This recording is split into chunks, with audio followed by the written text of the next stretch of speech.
براہ راست یہ چلتے ہیں، سینٹ کا اجلاس جاری ہے، فیصل بابڈا اظہار خیال کر رہے ہیں. دی گئی تو میں آپ کو بڑی کیٹیگوریکلی بڑی کلیئرٹی سے بتا سکتا ہوں کہ پہلا اٹیک پاکستان لانچ کرے گا انڈیا کے اوپر، اور اس کی اینٹ سے اینٹ ہم بجا دیں گے. اس میں ہماری کوئی دو رائے نہیں ہونی چاہیے. نہ ہم بات کریں گے، نہ فون کریں گے، نہ کسی چیز کا انتظار کریں گے. دیکھیں چیئرمین صاحب، ہمارے ملک میں ہم سب یکجا ہیں جب بات آ جائے ہمارے ملک کی. یہ ایک بڑا امپورٹنٹ ٹائم ہے ہمارے لیے. شہباز شریف صاحب کے لیے ایک بڑا امپورٹنٹ لیڈرشپ کا، اسٹیٹسمینز کا، پرائم منسٹر ہونے کا، جمہوری ہونے کا ایک موقع ہے کہ ہم تمام پولیٹیکل پارٹیز جو ایکجا ہیں سمیت تحریک انصاف ان کو ایک جگہ بٹھائیں، آل پارٹیز کانفرنس بلائیں. اور اس میں کسی کو یہ نہیں کہہ رہا کہ کوئی کسی کو معاف کر دے، کوئی کسی کا کیس بند کر دے، کوئی کسی کو پرائم منسٹرشپ دے دے، لیکن یہ ہمارے گھر کا معاملہ ہے. میں نے 9 مئی کیا ہے، 10 مئی کیا ہے، 11 مئی کیا، آئین اور قانون میرے پاس موجود ہے، وہ اس کو بعد میں دیکھ لیں گے. یہ ہمارے گھر کا معاملہ ہے. لیکن جب ہمارے گھر کی طرف کوئی باہر والا دیکھے گا تو ہم سب پھر ایک ہیں. اس میں ہماری کلیئرٹی ہونی چاہیے. ایک اور چیز چیئرمین صاحب، یہ کہ جب ہمیں اتفاقاً قدرت کی طرف سے، اللہ کی طرف سے ایک ایسا آرمی چیف ملا ہے جو قابل آرمی چیف ہے، جو کانفیڈنٹ ہے، جو ویل پلانڈ ہے، جو کریجس ہے، جو ٹرینڈ ہے، جو ایگزیکیوٹر ہے، جو ویژنری ہے، جو پریپیئرڈ ہے، جو بیٹل ہارٹن ہے، جس کے پاس تمام بھرپور کوالٹیز ہیں، اور ایک ان ٹیم مسٹینگ ہے، ایک بے قابو گھوڑا ہے. جب پاکستان کی باری آ جائے تو پھر فکر کس چیز کی، اور کس چیز کی ہم فکر کریں؟ جب اللہ تعالیٰ نے اسباب اور وسیلے بنا دیے، سیکیورٹی ان کے حوالے کر دی ہے، تو پوری قوم اپنی فوج کے پیچھے اور دشمن کے آگے کھڑی ہے. یاد رکھیں چیئرمین صاحب کہ میں ایک واحد وزیر ہوں اللہ کی مہربانی سے کہ جب ہمارا 2019 میں اٹیک ہوا تو ابھینندن کی ہم نے سے مونچھیں مونڈ کے اس کے ہاتھ میں نہیں دی، چپیڑے مار کے واپس نہیں بھیجا، بلکہ میں نے بارڈر پہ جا کر انڈیا کا جھنڈا اپنے پیر کے نیچے رگڑ کے اپنے پاکستان کا جھنڈا گاڑا تھا. اور میں امید کرتا ہوں کہ اگر ایسا کوئی موقع اب آیا تو پھر میں یہ کروں گا کہ انڈیا کے جھنڈے کو پیر کے نیچے رگڑے گا پاکستان، اور ہم پھر پاکستان کا جھنڈا گاڑیں گے. میں اسی توسط سے پاکستان کے میڈیا تمام اینکرز کا شکریہ ادا کرتا ہوں کہ انہوں نے جو زبردست رسپانسبل سینسیبل پالیٹکس کا جواب پولیٹیکلی دیا ہے، تمام پاکستانیوں نے دیا ہے، ان کا بے حد مشکور اور شکریہ ادا کرتا ہوں.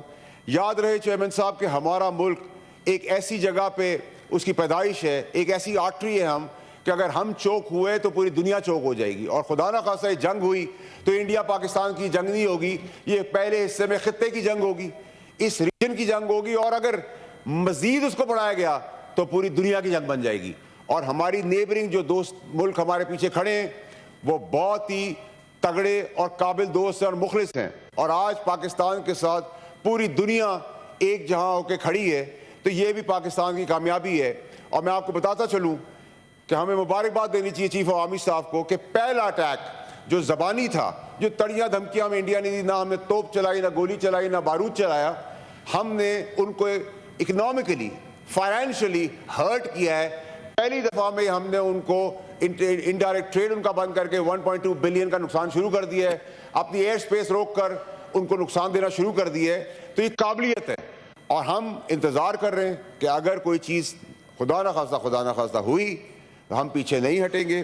آخر میں میں آپ سے گزارش کروں گا چیئرمین صاحب کہ آپ یاد رکھیں کہ ہماری جو فوج ہے یہ واحد فوج ہے دنیا کی جس کا نعرہ ہے اللہ اکبر کا. جب اللہ اکبر کا نعرہ لے کے ہم کودتے ہیں، میدان میں اترتے ہیں، تو پھر ہمیں دنیاوی کوئی طاقت نہیں روک سکتی. تو میں پھر انڈیا کا ٹیررسٹ مائنڈ سیٹ، اس کا گھٹیا پرائم منسٹر، اس کا چائے بیچنے والا پرائم منسٹر، اس کو یہ بتانا چاہتا ہوں کہ تم نے مسلمانوں کا خون کی ہولی کھیل لی ہے، لیکن اگر تم نے ہمارے پانی کا مسئلے پہ ذرا سی بھی چوک کی تو اس بار ہم انڈیا کی فوج کی خون سے ہولی کھیلیں گے. ہم بڑے کلیئر ہیں، اسٹریٹ ہیں، پریپیئرڈ ہیں اور ریڈی ہیں، لیکن ہم نہیں چاہتے ایسا ہو. اس کو ہماری کمزوری نہیں، اس کو ہماری اسٹرینتھ سمجھی جائے. بہت شکریہ آپ کا. جی سینیٹر جان بولیدی صاحب.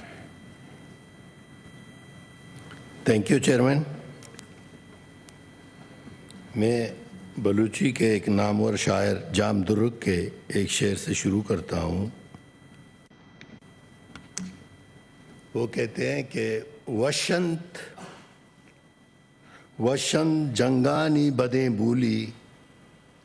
سینٹ کا اجلاس اس وقت جاری ہے. ڈیمی سینٹ سیدال خان ناصر کی زیر صدارت اجلاس جاری ہے. اب سے کچھ دیر پہلے سینٹر فیصل وابڈہ اشارے خیال کر رہے تھے. انہوں نے کہا کہ پاکستان کے پاس ایک قابل آرمی چیف موجود ہے. پورا پاکستان اپنی فوج کے ساتھ کھڑا ہے. سندھ طاس معاہدے پر دونوں ممالک نے دستخط کیے ہیں. ہندوستان اس کو معطل نہیں کر سکتا. پہلا وار پاکستان کرے گا. ہم ان کی اینٹ سے اینٹ بجا دیں گے. پاکستان کے ساتھ پوری دنیا کھڑی ہے. انہوں نے کہا کہ پی ٹی آئی سمیت تمام پارٹی کو ایک جگہ بلائیں, اے پی سی بلائیں. ملکی بات ہو تو ہم سب یکجا ہیں. انہوں نے مزید کہا کہ ملکی بات ہو تو ہم سب یکجا ہیں. پورا پاکستان اپنی پاک فوج کے ساتھ کھڑا ہے. پی ٹی آئی سمیت تمام پارٹیز کو ایک جگہ بٹھائیں. یہ ہمارے گھر کا معاملہ ہے. اے پی سی بلائی جائے. انہوں نے کہا کہ پانی کی دھمکی دی گئی تو پہلا حملہ پاکستان کرے گا. آپ کو اپڈیٹ کریں, سندھ طاس معاہدے پر دونوں ممالک نے دستخط کیے. ایسا کہنا تھا فیصل وابڈہ کا. انہوں نے کہا کہ پانی کی دھمکی دی گئی تو پہلا حملہ پاکستان کرے گا. اور ساتھ ہی ساتھ انہوں نے کہا کہ پورا پاکستان اپنی فوج کے ساتھ کھڑا ہے. سندھ طاس معاہدے پر دونوں ممالک کی جانب سے دستخط کیے گئے ہیں. پہلا وار پاکستان کرے گا. ہم ان کی اینٹ سے اینٹ بجا دیں گے. پاکستان کے ساتھ پوری دنیا کھڑی ہے. پی ٹی آئی سمیت تمام پارٹی کو ایک جگہ بلائیں اور اے پی سی بلائیں. سبسکرائب کریں اور بیل دبائیں تاکہ کوئی خبر رہ نہ جائے.